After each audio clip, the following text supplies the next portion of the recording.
الحمد لله وحده الصلاة والسلام على من لا نبي بعده.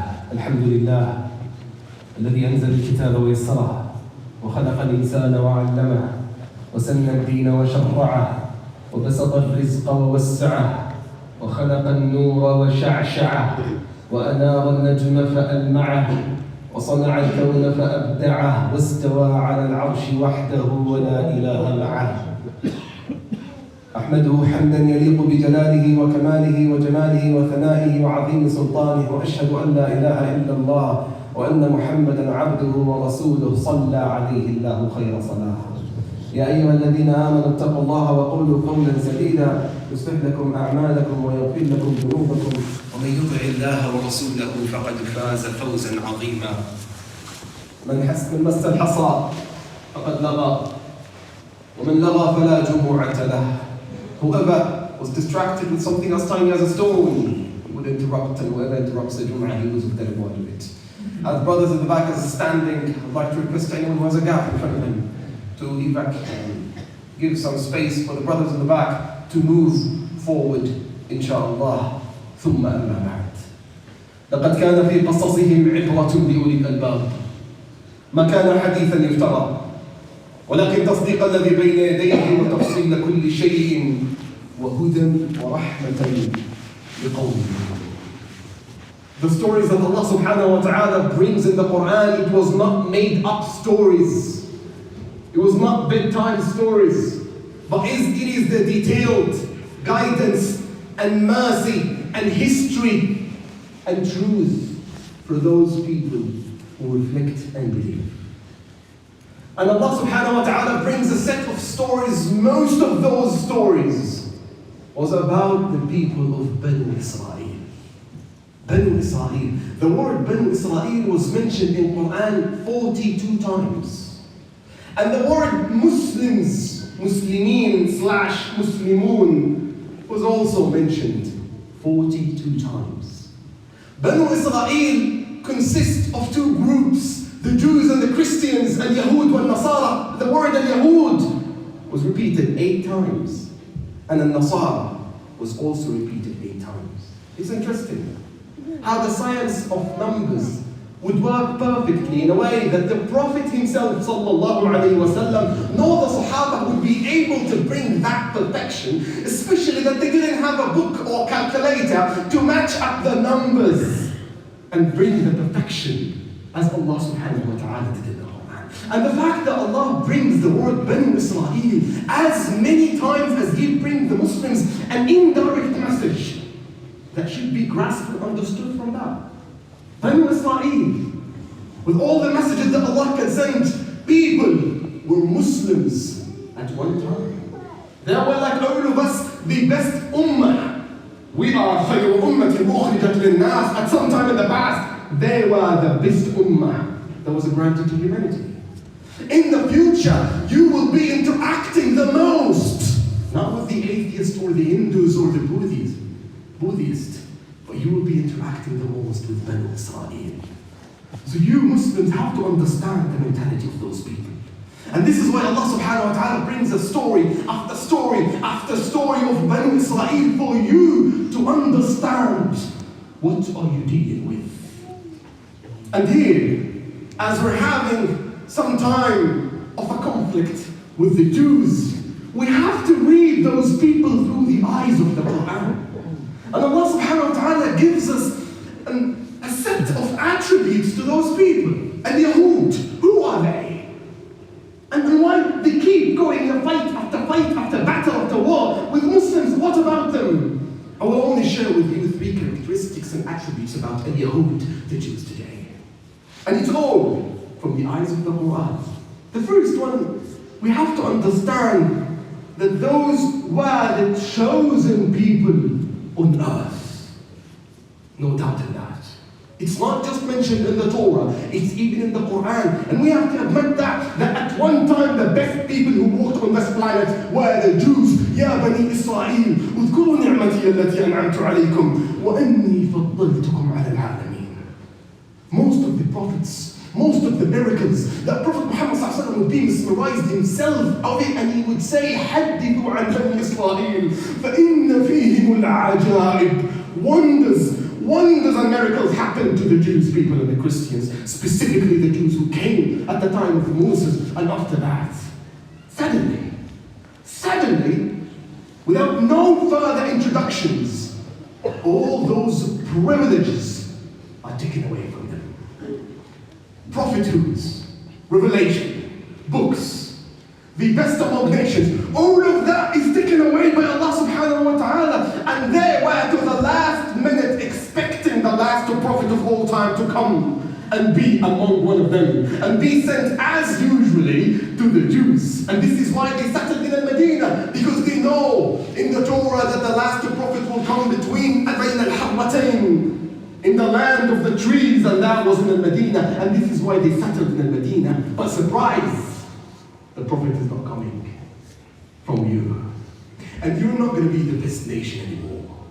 And all the privilege and the prophets and the books and the holistics will be taken away and given to Muslims. What happens psychologically to a child? And you suddenly treated him a miracle after miracle, a prophet after prophet, and suddenly you take all the toys away from him. Two things will happen. First of all, playing the victim. The victim that everyone is fighting against me. I'm a minority. I'm just standing trying to find the land, and no one is standing by my side. And at the same time, they would have the ego and the arrogance in themselves.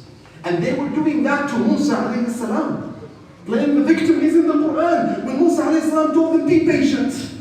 And they said, أُذِينَا مِنْ قَبْلِ أَنْ تَأْتِيَنَا وَمِنْ بَعْدِ مَا جِئْتَنَا. We were tortured before you came and after you came. We're always going to be slaves. We're always kicked out. We, the I is growing in themselves. We have to understand that first attribute of them. That they always see themselves above everyone. And in the book, it's mentioned that Ya Ibrahim, أَتَرَى الْأَرْضَ مَا بَيْنَ الْمَشْرِقِ وَالْمَغْرِبِ شَمَالِهَا لِجَنُوبِهَا لَنُؤْتِيَنَّكَهَا وَمَنْ يَأْتِي مِنْ بَعْدِكَ. You see these land from the east to the west and the north to the south, we will give it to you and the generations that come after you. That's the first one. The second one is betrayals, cheating, and breaking promises. Prophet Muhammad sallallahu alayhi wa sallam is a man, and I want you to imagine that Allah himself in the Quran would throw questions and exclamation marks to them. وَكُلَّمَا عَهْدُ عَهْدًا نَبَذَهُ فَرِيقٌ مِّنْهُمْ. Every time you make a promise, you break it. You can't keep a one single promise. Rasulullah sallallahu alayhi wa sallam, with all the social intelligence that he had, he used to live side by side, door to door with the disbelievers in Mecca. He lived door to door with the hypocrites in Medina. He lived door to door with the Romans and the Christians in the empire, in the Roman Empire. But the one people that he couldn't sit door to door next to them were the Jews. The Jews were 4 tribes in Medina. Yahud Bani Qurayza, Yahud Bani Qaynuqa', Yahud Bani Nadir, and to the north side, Yahud Bani Khaybar. And all of them betrayed Prophet Muhammad sallallahu alayhi wa sallam and broke all the promises that he had to expel them all from Medina. And one group that had to be slaughtered by the order of the leader, Sa'd ibn Mu'adh radiyallahu anhu. Breaking again and again. So the peace treaties, and every peace treaty that we wish to make with them, it worked since the day they started the state in 1958. And the last one is fabricating the truth. That's the one thing that they were professional at it. They were masters in bringing the truth, twisting it, and bringing it out to the world. And Allah subhanahu wa ta'ala said about them, الذين يكتبون الكتاب بأيديهم. They used to write their own book. Imagine writing their own Quran. And who's doing that? The priests and the leaders and the imams, and selling it to people. And today they're doing the same thing with fabricating the truth. It's not a collective genocide. It's not murdering children. It's not killing them in their own homes and their own hospitals. No, it's just a self-defense. We're trying to secure the borders. We're trying just to kill a tourism military group there and go away. Fabricating the truth. Abdullah ibn ibn Salam radiallahu anhu, he's a Jewish man. He announced his Islam to Rasulullah. And then he said, Ya Rasulullah, bring the Jews and ask them about me. Ya Rasulullah, إن اليهود قوم بهت فسلهم عني قبل إسلامي. I know that the Jews are fabricators of truth. So I want you to bring them and ask them, what do you think about Abdullah ibn Salam before telling them that I'm a Muslim? Rasulullah brings the Jews and he asks them, مَا تَقُولُونَ فِي عَبْدِ اللَّهِ ibn Salam? What do you say about Abdullah? They say, أَفْضَلُنَا وَابْنُ أَفْضَلِنَا وَخَيْرُنَا وَابْنُ خَيْرِنَا, the best and the son of the best, and the righteous and the son of the most righteous. Abdullah ibn Salam comes and say, أَشْهَدُ أَنْ لَا إِلَهَ إِلَّا اللَّهِ وَأَنَّ مُحَمَّدًا رَسُولُ اللَّهِ. Immediately they flip it against him and they say, شَرُّنَا وَابْنُ شَرِّنَا, you are the worst and the son of the worst, and started cursing him and leaving. Oh, what? Now, that's an attribute of people who are making the war taking place in every day with the Palestinians today. And today, we have to deal and think of the conflict that's happening with the eyes and the lessons of the Quran. Not speaking politically, not speaking governmentally about any government or group of people, but just going through the Quran to understand where we as Muslims are going. And Quran teaches us many lessons. Among the first one, that when Allah subhanahu wa ta'ala sends the fear, or the fear would be the first thing that Allah subhanahu wa ta'ala sends down on the oppressor to mark the beginning of his end. When Fir'aun woke up that one day in the morning and he had a dream that a little child would be destroying his kingdom, and the first thing he did in the next morning is slaughtering and killing all the children of Banu Israel. He couldn't stop, kill them all. Children are forming threat on him, are threatening his borders and his security. He started killing them. The minister said, chill, relax, come down, leave some of them. He started killing them. And Banu Israel, look at the fear and what it does. When they believed, he said, لَوْ قَطَّعَنَّ أَيْدِيَكُمْ وَأَرْجُلَكُمْ بِالْخِلَافِ وَلَأُصَلِّبَنَّكُمْ فِي جُذُوعِ النَّخْلِ. Fear blinds you away. I will start cutting your legs and your hands, and I will slam you on the trees. And when Musa ran, leave him alone. But the fear couldn't hold him back. And he ran after Musa alayhi salam, and running after Musa marked the end of the Pharaoh. Don't you think there is a resemblance today?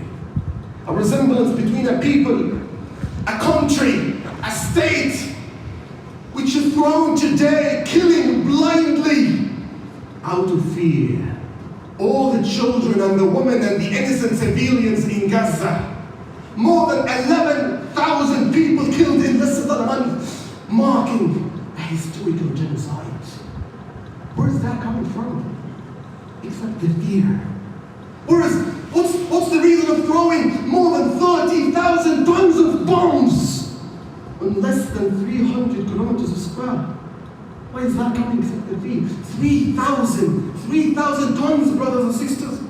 If you bring all that 3,000 tons into a one bomb, that would be stronger than the nuclear bomb that was thrown in Hiroshima in 1945. But fear.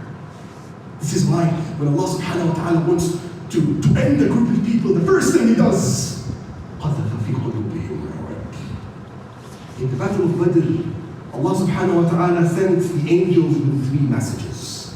The first message, if you hear ربك إلى الملائكة أني معكم, I'm standing with you. The second message, ثبتوا الذين آمنوا, steadfast the believers. And the third one, that's my job. سألقي في قلوب الذين كفروا الرعب. I will throw the fear in the hearts of disbelievers. And Allah subhanahu wa ta'ala throws the fear to the point that those people are blindly killing people everywhere, destroying hospitals and schools and mosques without even thinking twice. Quran tells us that the tool of victory, the numbers of fighters, the military equipments, the UN and the US and the European nations support, all of those are not tools of victory to Allah. And the one tool of victory that Allah subhanahu wa ta'ala gives is the tool of Iman and Yaqeen and Istiqamah. And numbers were never in Quran. In the battle of Badr and the battle of Hunayn and the battle of Yarmouk and the battle between Talut and Jalut, believers were always less in numbers. Ali ibn Abi Talib says in the battle of Badr, وَلَقَدْ رَأَيْتُنَا مَا مِنَّا أَحَدٌ عَلَى فَرَسٍ إِلَّا الْمِقْدَادِ. Imagine 300 people against 1,000 people. None of them had a horse except al-Miqdad. وَكَمْ مِنْ فِئَةٍ قَلِيلَةٍ غَلَبَتْ فِئَةً كَثِيرَةً بِإِذْنِ اللَّهِ وَاللَّهُ مَعَ الصَّابِرِينَ. The Quran teaches us that sometimes, it will come times, where your own brothers in deen and religion might throw you under the bus. Your own brothers will forget about you and throw you in the well, just like Yusuf alayhi salam was thrown by his own blood brothers.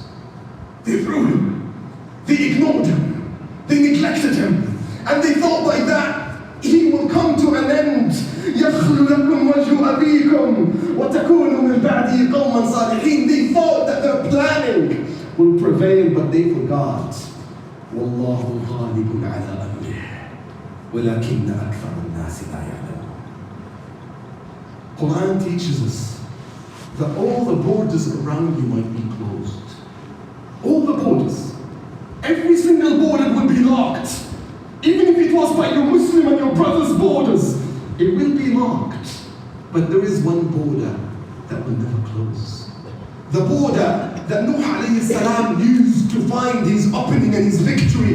The border of heaven to Allah, when he looked up there and he said, رَبِّ إِنِّي مَغْلُوبٌ فَانْتَصِرْ. رَبِّ إِنِّي مَغْلُوبٌ فَانْتَصِرْ. And when Allah subhanahu wa ta'ala puts a certain group of believers into that situation, He wants to clear the heart of attachments or hopes of victory to anyone but Allah. It's not coming from those countries. It's not coming from nations. The victory will come only from above. Quran teaches us that when Allah subhanahu wa ta'ala wants the victory to come down on the believers, just like the first thing He sends on the disbelievers, the fear, the first thing that He sends on believers, Sakina. Sakina. Sakina is what Allah sent onto the people of Hunayn. ثم أنزل الله سكينته على رسوله وعلى المؤمنين. Sakina is what Allah descended on the believers on the day of Hudaybiyah. هو الذي أنزل السكينة في قلوب المؤمنين. Sakina is what Allah brought down to Prophet Muhammad صلى الله عليه وسلم and Abu Bakr. ثم أنزل الله سكينته على رسوله. Sakina. And wallahi, when you watch the people of Gaza today, you are astonished by the patience and sakina that they have. You could never imagine how those people are living. Do they really have a heart full of emotions and feelings of the heart? When a woman is holding her own daughter, a father is holding the head. He couldn't find the rest of the limbs, just the head of his own child. A man who lost his brother and his father and his mother and his whole family. And all what comes out of the mouth is Alhamdulillah. Alhamdulillah. I could never imagine that there is that level of patience. Ibn al-Qayyim said that there is 5 levels of patience. There is al-jaza', and then al-sabr, and then al-sabr ma'a-al-rida, and then al-sabr ma'a-al-yaqeen, and then al-sabr ma'a-al-shukr. Patience with gratitude. Those people have achieved that. That they are grateful for the difficulties and calamities that Allah subhanahu wa ta'ala puts their foot. The sakina that makes a fighter who's not wearing a shield, who's wearing a shirt and pants, go in front of a rocket tank that worth $16 and $18 million and fight in front of it without fearing. The sakina. But we have to understand, before the sakina and before Allah puts the sakina down, there is a key secret that we as Calgarians, as Muslims living in the West, we have to understand. Allah subhanahu wa ta'ala says about the people of Hudaybiyah, فَعَلِمَ مَا فِي قُلُوبِهِمْ فَأَنزَلَ السَّكِينَةَ عَلَيْهِمْ. Before Allah subhanahu wa ta'ala brings down the sakina, He looked at the heart. He looked at the heart and the condition of the heart before bringing the sakina down. And here, it's the change that we have to make in the heart. It is not, we have to understand at this point that Allah subhanahu wa ta'ala is looking at our heart as ummah, as believers. How is the condition of the heart? Not just the Gazans and the Palestinians, the condition of our heart, because this is a matter of an ummah. عَلِمَ مَا فِي قُلُوبِهِمْ. The change starts from here, not from the streets, not from the United Nations, not from the nuclear weapons and military equipment, no. It starts from the qalb. عَلِمَ مَا فِي قُلُوبِهِمْ. How is the change is going to be made that our hearts are attached with the filthiness of dunya? Today we stand acting protest, but we have to pause this time for a second, because this time is different, and the equation has to be changed. This is not about changing the opinions. What is the point of hundreds of thousands of people protesting in the streets, hundreds of thousands, and the masjid is empty? Tens of thousands standing, shouting for Palestine, for free Palestine, and only 2 lines in Salat al-Fitr. How is the condition of the heart? If your life is indulged in unlawful transactions of money, in forbidden relationships, in the worst of manners, and yet you wish to have the victory, this battle is the condition of the heart. And we have to change ourselves. Inna Allah la yughayyiru ma biqawm hatta yughayyiru ma bi anfusihim. Allah will never change you until you change the opinion of the United Nations world, until you bring the Prime Minister. What is the goal of these protests except that Allah looks at us and He sees the effort, the true effort, and He makes the change into the Ummah? What are we wishing for? Are we wishing for the US to help Muslims, or the European nations to send a tweet, or the Prime Minister to tweet or post something that please cease the fire in Gaza? What are you looking for? We're looking up there. And when you want to please the one up there, you're going to follow his path. Not go to the media and the streets and take selfies and go on TikTok and Snapchat and Instagram to show that you're supporting the case.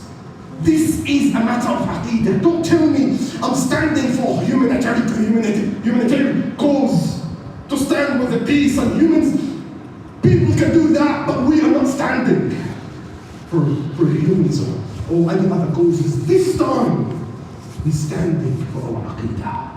Wallahi, this is not a war of a land, or a war of a wealth, or a war of standing for anything. This is a war of aqeedah. Aqeedah between the Muslims and the Jews. They know that and we know it. In their aqeedah, Al-Masjid al-Aqsa has to be destroyed, and the Temple of Solomon has to replace it. In our aqeedah, the Masjid al-Aqsa will prevail, and we will protect it to the last bit of the Day of Judgment, and we will bring it back as a sign of the Day of Judgment. In the aqeedah, they have allies and they have enemies, and they have a book of Revelation, and in our aqeedah, there's allies and enemies and Revelation. In our aqeedah, the flag that they're holding, every single site, if it's just a war of land, if it's just a group of people trying to come out of scattered population and come to a land, why don't you find a better, go to somewhere where the weather is good? You don't want to go to the place where it's too hot. Go to Cuba, go to Mexico, go to Argentina, go to the Maldives, go to the Banana Republic, but it's not. At least take Palestine, but leave the Masjid al-Aqsa. No. We want this. So that everyone here knows this is not a matter of Palestinians. This is not a matter of Gazans. This is a matter of each and every Muslim. Whether you're Pakistani, Bengali, Somali, Lebanese, Easterns, Afghani, name it, wherever you are, if you are a Muslim, this is your battle. This is where you have to stand and fix yourself up in the flag, the Star of David. When the state of Israel started in 1948, it was a state of aqeedah. They know that. And the results and the conclusion that should come out of that is to take the holistics and the muqaddasat for Muslims. And this is the time. We have to understand that and step up for it. We're not anti-Semitic. We're not against any form of minority. We call for justice and peace everywhere and every time in the land. But there is a line that we will give our life for. This is the line of Aqidah. قد قلت ما قلت وما كان من خطأ فمنه من الشيطان وما كان من صواب فمن الله وحده استغفر الله واستغفروه وتوبوا إليه إنه هو الغفور الرحيم.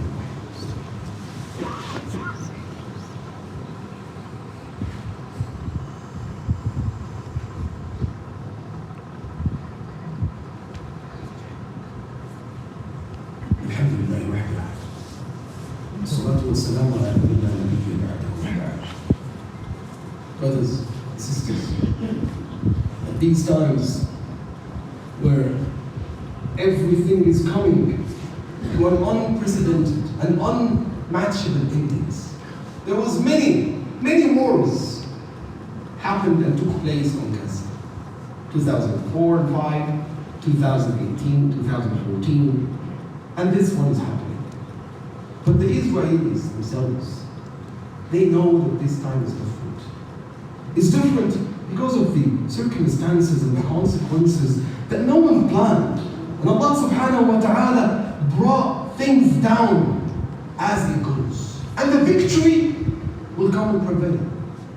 Whether you know it or you don't. But the question is whether Allah subhanahu wa ta'ala will be using you in that victory or not.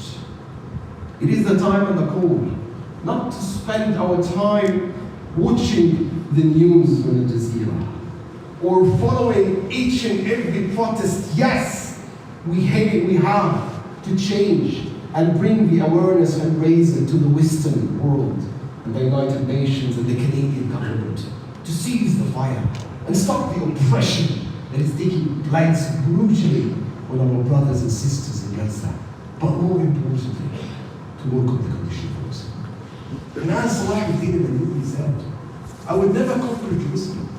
I would never start even thinking about bringing the Aqsa back until I see this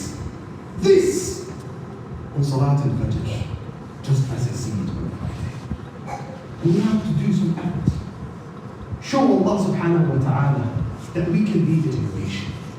Just like Musa alayhi salam didn't have the right generation to bring or go into the village of Jerusalem, and Yusha bin Nun, 40 years is a very sensitive number. محرمة عليهم 40 سنة. 40 سنة to change generations. And maybe Allah subhanahu wa ta'ala looks at us. No, those are not the ones. They're not ready yet. Those people can't sacrifice their family time, their sleep, the least forms of pleasure for the deen and the aqidah. How come they want the victory? Let's make the intention to show Allah subhanahu wa ta'ala the change. And believe and have in our minds وَمَا النَّصْرُ إِلَّا مِنْ عِنْدِ اللَّهِ إِنَّ اللَّهَ عَزِيزٌ حَكِيمٌ. We will be praying inshallah, making dua qunut at every Fajr prayer with the rest of the week inshallah. If you don't attend, please make it at your home. Show Allah subhanahu wa ta'ala that my heart is not attached to dunya as it was. And this is changing, and I am changing. Allah will bring the change when that is placed. ثم بعد هذا علموا أن الله أمركم بأمر من أمر المسلم. فقال عز من قائل حكيم إن الله وملائكته يصلون على النبي يا أيها الذين آمنوا صلوا عليه وسلموا تسليما. اللهم صل على محمد وعلى زوجاته الأطهار وأصحابه الأخيار وعنا معهم بعفوك وكرمك وجودك يا أكرم الأكرمين. اللهم إنا نسألك نصرا ومسرا. اللهم كن مع إخواننا المستضعفين في غزة. اللهم كن معهم في غزة. اللهم كن معهم في غزة. اللهم لا تؤاخذنا بما فعل السفهاء منا. اللهم لا تؤاخذنا بما فعل السفهاء منا وهيئ لنا أسباب النصر برحمتك يا أرحم الراحمين. ربنا آتنا في الدنيا حسنة وفي الآخرة حسنة وقنا عذاب النار. ربنا ظلمنا أنفسنا ظلما كثيرا وإن لم تغفر لنا وترحمنا لنكونن من الخاسرين. سبحان ربك رب العزة عما يصفون وسلام على المرسلين والحمد لله رب العالمين وآخر السلام.